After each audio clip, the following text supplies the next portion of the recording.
In this video, we'll pick up where we left off in class and finish up our personal tax 1040 model. So we'll go to Module 1, open up this additional sheets file that we were using in class, see where we left off. We still need to link our outputs to the various forms and schedules. The first one looks at 1040 line 6 and so on.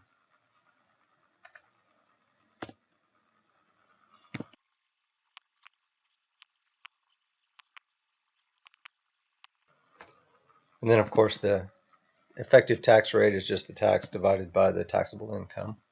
We'll calculate that here. And until we get this tax calculated, we're going to show a 0 there. So the next thing to do is figure out how to calculate this tax. And in the instructions, I've told you we're going to do it right here. We'll do it from the qualified dividends and capital gain tax worksheet, line 11A ultimately.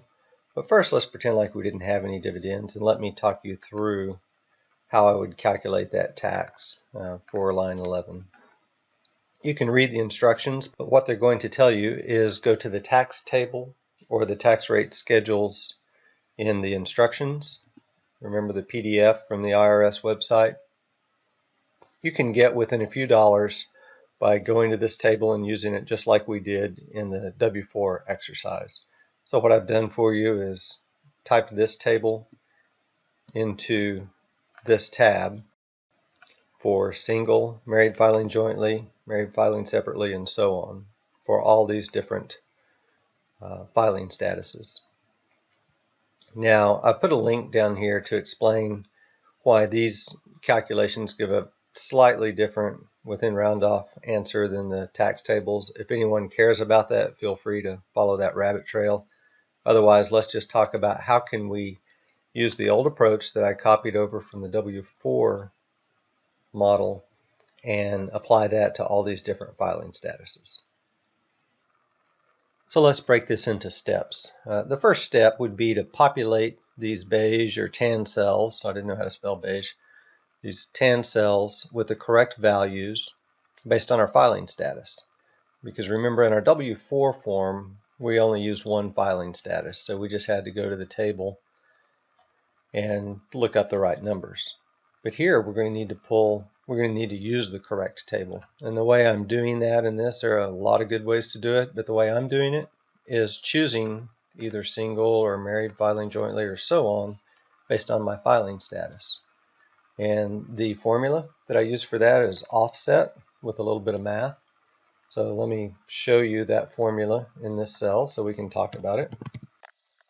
What we're going to do is we're going to offset cell A32. So this is kind of be our starting place.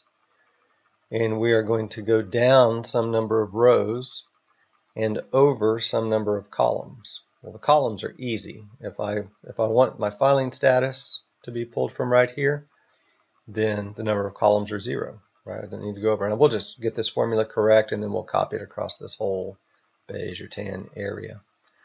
But the trick is, how do I know how many rows to go down based on my filing status? Well, remember our filing status is on the dashboard tab, cell C7.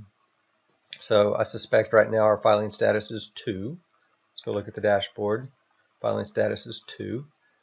So how do we use the number 2 to tell us to go down not to the first table, but to the second table? Imagine if the number were 1, we'd want to go to the first table. If our filing status number was 3, we'd want to go to this third table down here. Well, the number of rows I want to go down for each table is 10 rows. So if I multiply 10 rows times my filing status minus 1, then that will account for how far down I'm going. So if I'm starting right here,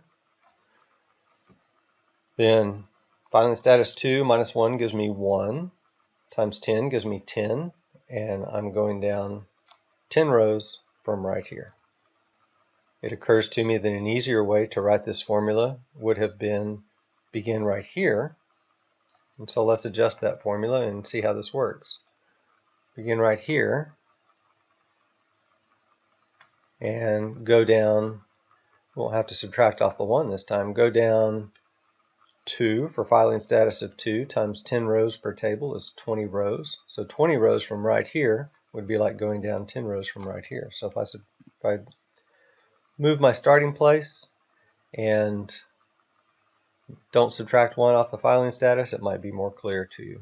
We don't even need those parentheses. They just busy it up a little bit. So perhaps that looks better. I'll copy, paste special, hit F for formulas, and say OK. And we get the same thing. So let's just play a little trick right here. Let's say if our filing status is some number right now, let's make it 1, and then we'll come over here to the dashboard and have it look at J20. That way we can change it quickly without having to go back and forth between these tabs. We're just doing this for illustrative purposes. We're going to delete this here in a second. So if my filing status is 1, it shows the table for single. If my filing status is 2, it changes this table to married filing jointly. If my filing status is 3, married filing separately, and notice all those numbers change. And that's the way we're going to do this. So we've changed this formula, simplified it a little bit from what was shown here on the modules. So it's changed a little bit from there. Certainly works either way, but I think this is probably more clear. So I'm going to get rid of this filing status that I used for illustrative purposes. Go back and set this to a value.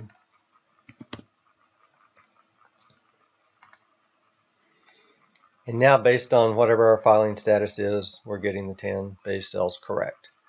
And from the formulas that we carried over from the W4 model, if we have a number in here, then it will correctly calculate all these numbers ending up in a federal income tax.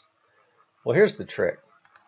We're going to have to go through this process for various numbers, so we can't just be bringing a number in here. We're going to have to take this logic and move it over somewhere near this cell. I'm going to do it out here.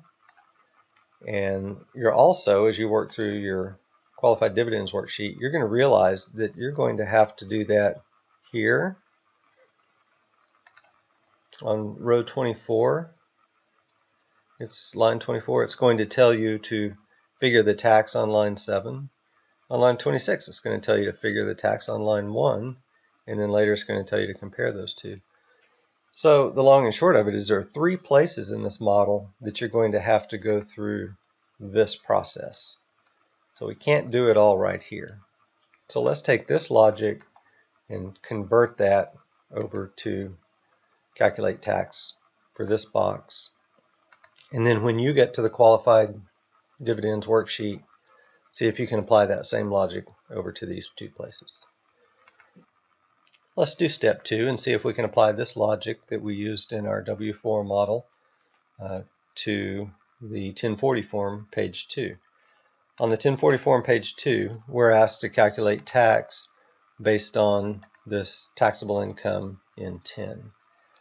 And as I mentioned, we can't pull it into this sheet, so we're going to bring this logic over to the 1040 form. So essentially, I'm going to copy these column headers, go to page 2, do an Alt-ES-E for transpose, maybe shrink those fonts a little bit. I hope this shows up in the video, but it should be enough to follow. So if I know that my taxable income is this, the table row that I need is going to be matching that in this table. That's just the same formula that we had over here in C14. And then I need to look up the value from column D. Notice all these formulas look just the same. They're just getting an extra tab sheet name in there, or worksheet name, before the range, since we're now working across worksheets.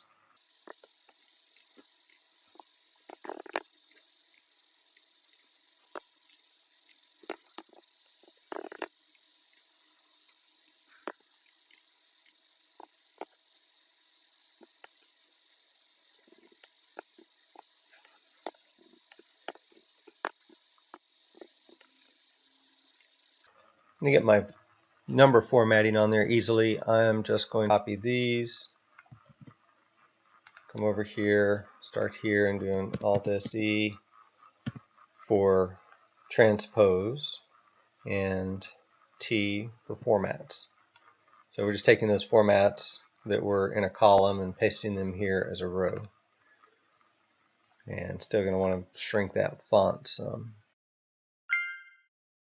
Nonetheless, we've calculated the income tax based on the filing based on the filing status, which pulled the right numbers into this table, and then based on this taxable income, which was looked up in this table. So this number goes right here. Well, let's say goes right here for now. Okay, so our entire model works correctly now, except for the qualified dividends. You'll notice the qualified dividends that are supposed to go over to that worksheet, and the capital gains distribution that go to that worksheet is what's left for you to do. I've essentially walked you through every other formula in the spreadsheet. And when you do this, follow the instructions for 11A. What you want to do is, instead of pulling this tax here based on this number, you want to pull in the tax that you calculate right here. Because after you work through this sheet, the very last thing it tells you to do is going to be include this amount on the entry space on line 11A of 1040. So when you have a number on this worksheet at the bottom, you'll replace this calculation that we did here with a cell simply referring to your new tax calculation. And I think what you'll find is, even if you don't need this worksheet, if you plug zeros into the dividends and capital gains, then this worksheet will result in the same tax as you would have gotten with this number. Check me on that. Let me know if I'm wrong, but I'm relatively certain that our model is going to work that way. And that way we can run a lot of calculations through things like these worksheets. If we don't need them, then they won't hurt. I think you'd find that student loan interest is the same. If you put in 0 for student loan, went through all these calculations, you're going to end up with 0 student loan interest deduction. And it won't hurt to have Excel do those calculations. Our model is more robust just by being able to handle those things. So I've walked you through all the entire model except for this worksheet once again. And I think that by the time you work through this worksheet, you'll get some great practice for the exam, knowing how to put this IRS math logic into Excel. You will know how to pull the tax due based on a taxable income off of this tax rate schedule sheet. And it sounds like for the exam, I'd better give you a chance to practice this offset, since I've already done that for you.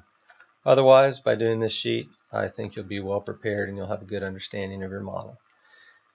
I'll try to get a video out soon showing some different sensitivities, or maybe I'll just do a file that if these numbers changed, what should these numbers look like? And that way you can test your math, see if it's working correctly. We may also use this column to create a data table and say for various filing statuses and various incomes, what should some of these numbers be? That'll give you a very robust way to check your model. So I hope this video has been helpful, and I look forward to your questions.